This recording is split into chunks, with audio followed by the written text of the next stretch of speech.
and heat. Oh no, it's so hot. Hey guys, welcome to this week's episode of Holy Ones. This week I got my fantastic wife here with me, and we're gonna suffer through together, right? For better, for worse, that's what we said in the vows. Yeah, there you go. Yeah, I quoted Rick Astley in our vows, so that's just a fun fact about how our wedding was. So, cool. Hey, so before we jump in, let's eat the first wing, right? So start from left to right, Okay. and we'll go for it.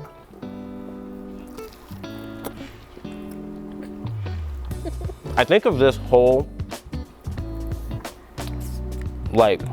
since we've been doing it, I think this sauce has been my favorite one. It's pretty good. Yeah, it's good. I still think the honey one's my favorite though. So Kendra,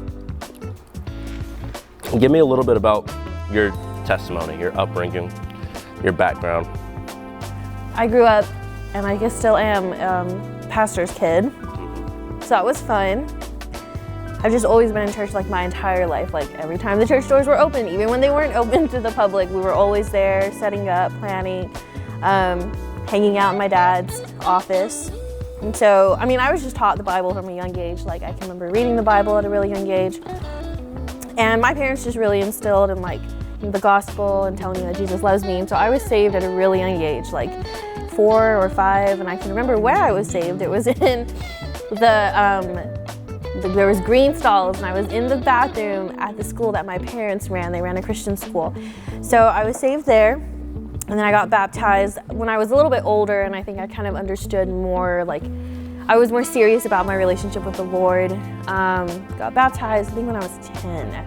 And that's just kind of like a little bit of my testimony. And to me, my testimony is also just to see how the Lord is like brought us through, especially the past couple of years have been tough, and so how he's just continued to move in my life and just bringing my relationship closer to him all the time. So I guess that's a little bit of it.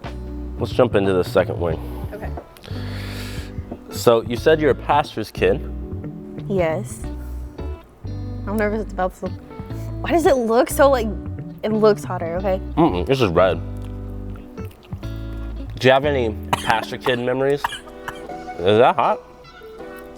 It's like, that taste is like, wow. It's the truffle. It really catches you off guard. Let's see. Any fun pastor kid memories? Oh, well, I guess because since, you know, growing up as pastor's kid, you hear your dad, like I knew almost all the hymns that we would sing, and like I would already know kind of what my dad was preaching about.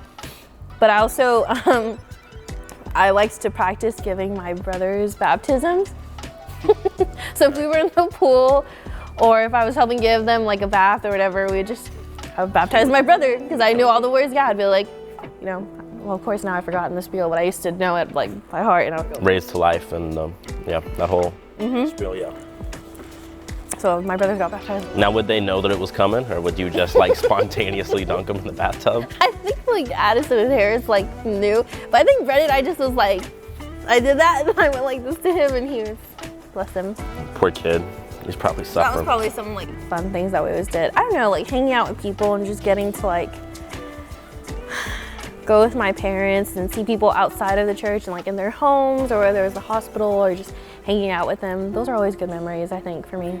So let's jump into this third wing. You all right there? I'm fine. All right, let's jump into the third wing here. Okay. Oh man. Okay. Let's go for it. That's warm. Like warm in temperature? Warm in heat. Oh no, it's so hot. Warm in heat. Warm in heat. So Kendra, tell me a little bit about your passion. What are you passionate about? It's kind of like vinegary. Hold on. I'm trying to decide if I like it or not. It's a little hot. What was the question? Sorry, my mind was like on my wings. What are you passionate about? What's something that you just, when you wake up, you're just like, I have to do this for someone? Like, what is that one thing that you're just plugged into, and you're just like, I'm I'm passionate about this. The next generation specifically, I'm just excited to tell them this. It's not hot when you first bite into it. So that's why I went for the second bite. Well, drink some milk. No, because I don't like milk. I can't have water. Water activates it more. Mustard helps. That would have been nice to. Sorry, it's so hot. I think I'm passionate about really just helping people in general and like the ministry. Like I just love being there for someone in any way that I can. I got to intern with the refugees last summer in my internship once I graduated from college, and that was really fun. Just getting to help the kids and like just helping them understand and working with like teaching the adults English and just like, I don't know, just making people feel valued. I love like one-on-one with teens or kids. I just like the younger kids. I think because it was so great for me when I was in youth group and I was super awkward and didn't really like hang out with all the students, to have those volunteers that really like just stepped in and like made you feel valued and seen. Like I still remember them, I still have their numbers, and so that's just what that is my goal for ministry, is like, yes, to preach the gospel, but to also help people know that they can come in and like feel important, feel valued, feel loved, because that's what Jesus does with people, you know? Right. I mean, and you see in the Gospels and everything. So Christ says the greatest commandment. Just to love God, love one another. So love God, love one another. I love think your that's neighbor as just yourself. what I'm passionate about, is just knowing that someone can experience that or feel that in the church. Sorry, I don't know if any of that made sense. No, you're good, you're good. I did not drink the milk, but I'm nervous about this one. Are you ready for the next one?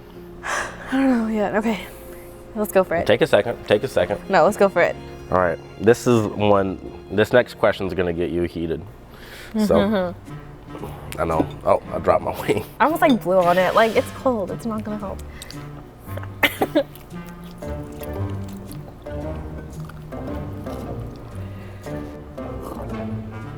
Can you explain to me? Stop. Stop. You already know where I'm going, don't you? I'm not. You already know where I'm going, don't you? No, I hope it's not what I think it is. Can you explain to me Please stop, please stop. how the moon I'm works? not gonna do that. I'm not gonna do that. You're not gonna do that? Come on, Kendra. I'm gonna finish eating my pineapple one. The people have to know. Just in the mind of Kendra, how does the moon work? Just explain it to me.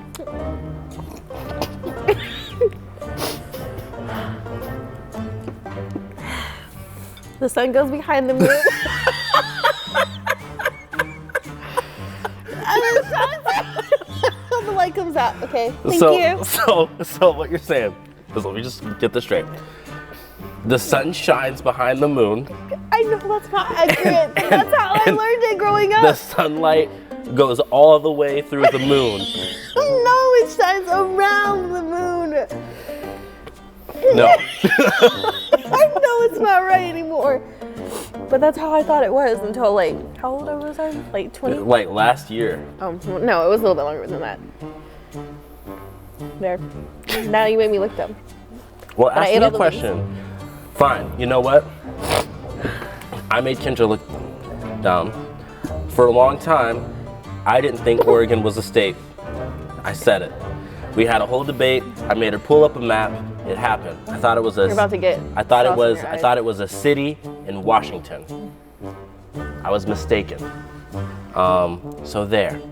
Were we even now?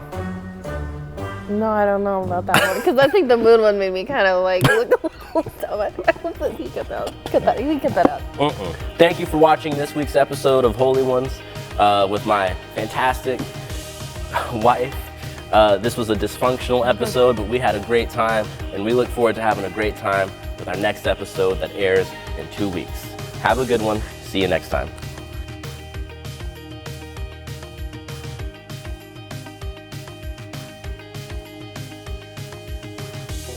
I didn't drink any of the milk, dude. I had to. I'm still on fire from my interview.